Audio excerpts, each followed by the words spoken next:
Okay, we're gonna get started. We're supposed to be embargoed for another 4 minutes, but I promise you I won't speak for 4 minutes. You couldn't take it. Neither could I. I want to again thank everybody for coming. This is truly a really momentous time for us to be able to unveil our first class for our family medicine residency. It has been a journey to get here that actually started long ago, but started in significant detail probably in the summer of 2013, and will culminate actually July 1st of this year when would they actually start working here, learning here. So there's lots of people to thank. I'm not going to even try to name them because I will forget people, and I don't want to do that. Who I do want to introduce now is Dr. Tony Lopez, who is the program director for the family medicine residency, also a clinician down in our family medicine center.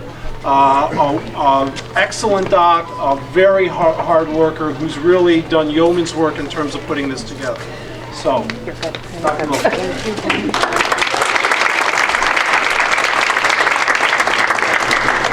All right, so bear with me. Sometimes my voice doesn't carry, but I'll try my best. So thank you for everybody for coming.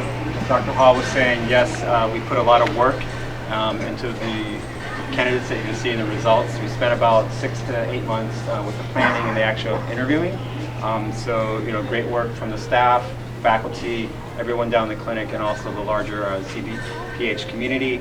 The candidates, when they came to the interview season, talked about the friendliness, and they recognized that people were saying hello while they were on tour. Even when they came early in the morning, they were still being greeted, and they knew that they were coming for an interview. So, very appreciative of that. So what we're going to do is we're going to unveil each one of the candidates. I'll talk a little bit about them, and then we'll see who they are. So we'll start with the first one.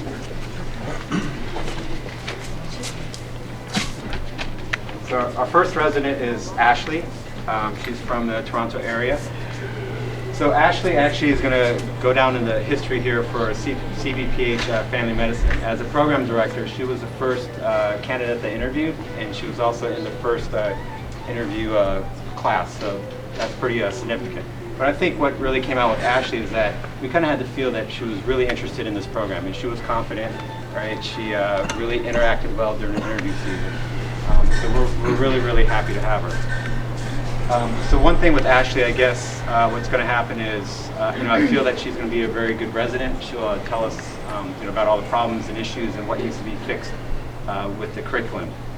So what I'm saying is, this is great. I'm going to have 2 Ashleys now who are going to be running my life. All right, so the next one.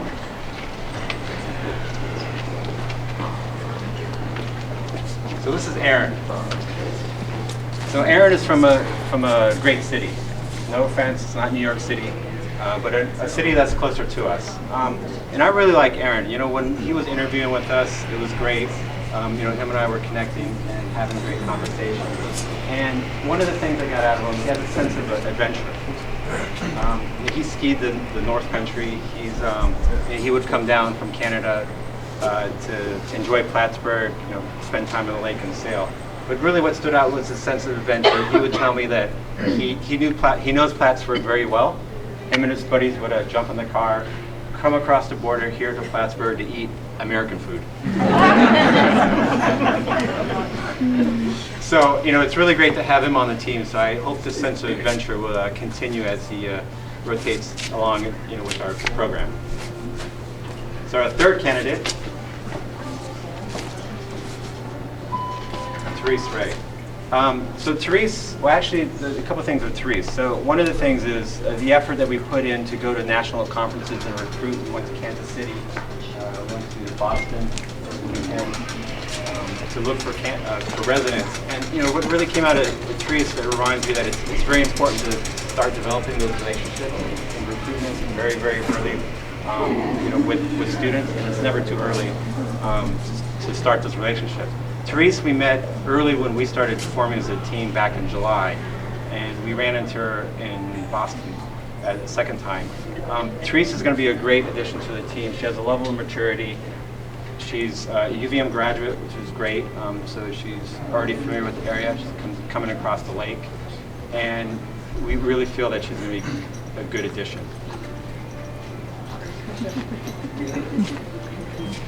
Sorry.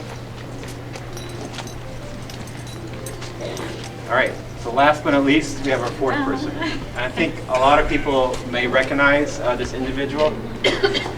His name is Steve. He comes from Nova Scotia, Canada. One thing that really stood out with Steve was towards the end of the interview, all the faculty meet together to talk and discuss all the candidates. Steve really stood out because he had his fisherman stories from Nova Scotia. He wasn't shy about telling everybody about the large lobster that he caught. He actually brought a picture and talked about how him and his cousins went out to catch this lobster. So one thing with the faculty, we really felt that he was going to fit well with the community and that he was going to be a great addition to the program. So these are our four candidates. As you see, we have candidates from different areas, different parts of Canada, and also one from across the lake.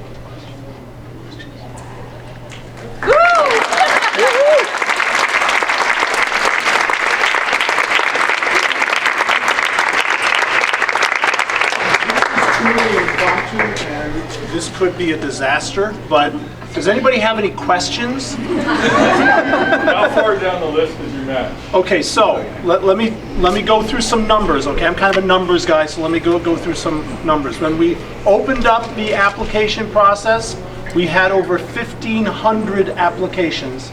Remember, we filled 4. That's how many we got. Okay, 1,500 applications for 4 slots. A lot of work to go through those. We ultimately offered interviews to about 110, plus 112 candidates. We interviewed 90 candidates.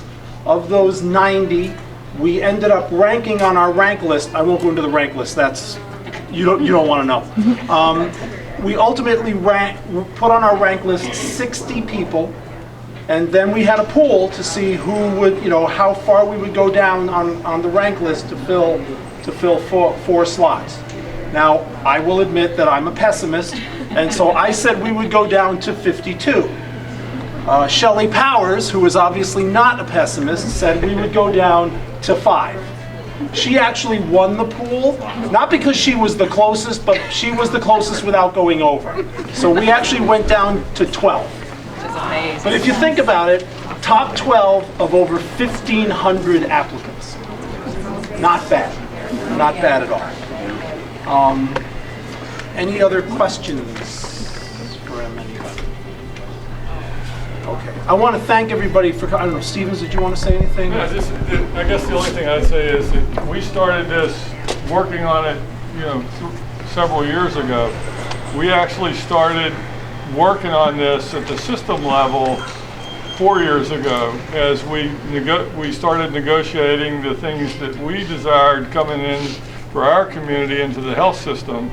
And of the things that we asked for, this was in the top tier of the list.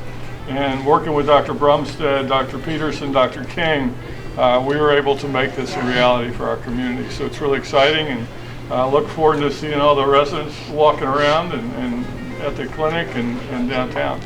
So great job.